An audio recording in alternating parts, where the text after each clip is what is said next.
आखिर नरेंद्र मोदी के रणनीतिकारों को क्या हुआ है कि बार बार आरक्षण पर हाथ चलाने के बाद भी हाथ फिर जलाने को तैयार रहते हैं। जिस आरक्षण की आग से विपक्ष मोदी को पीछे धकेलने में कामयाब रहा, अब एक बार फिर नरेंद्र मोदी आरक्षण से हाथ जला बैठे हैं और सहयोगी ही इस कानून को वापस लेने की बात कर रहे हैं।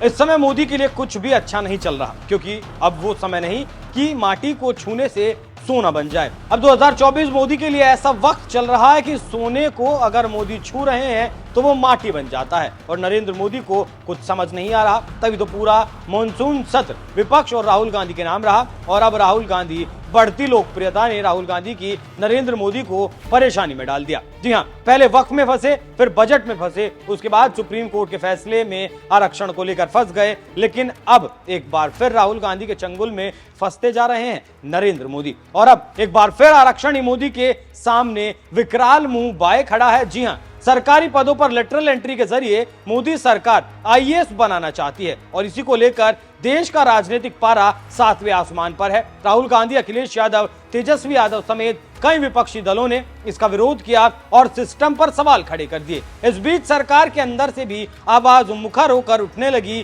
केंद्रीय मंत्री और लोक जनशक्ति पार्टी रामविलास के प्रमुख चिराग पासवान ने लेटरल एंट्री पर हमला बोला और सोमवार को कहा कि मेरी पार्टी इससे कतई सहमत नहीं है, मैं खुद इससे सरकार के सामने रखूंगा। इससे आप समझ सकते हैं कि कैसे एक बार फिर सहयोगी मोदी को आंख दिखाने लगे। अब जानते हैं चिराग पासवान केंद्र में बीजेपी के नेतृत्व वाली एनडीए सरकार में सहयोगी हैं।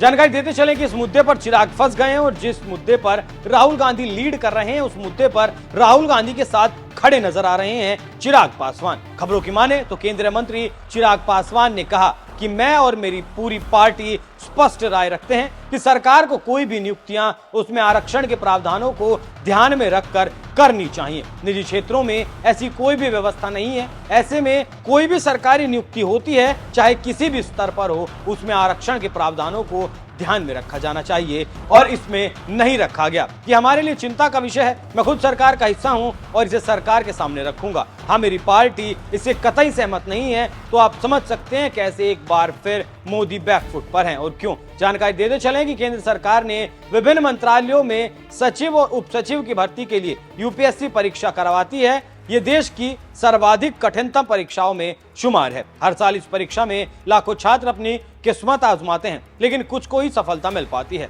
वहीं केंद्र सरकार ने लेटरल एंट्री की व्यवस्था विकसित करने का फैसला किया। इसके अंतर्गत बिना यूपीएससी एग्जाम दिए अभ्यर्थी इन पदों पर दावेदारी ठोक सकते हैं। इसी को लेकर राजनीतिक संग्राम मचा हुआ है। विपक्षी दलों का कहना है कि इससे दलित, ओबीसी और आदिवासी समुदाय के लोगों के हितों पर कुठारघात पहुंचेगा। विपक्ष के हमले से सरकार बैकफुट पर है और समझ नहीं आ रहा कि अब वो करें तो करें क्या, क्योंकि राहुल गांधी आरक्षण के मुद्दे को लेकर मोदी सरकार पर कुछ ज्यादा ही हमलावर हो चले हैं।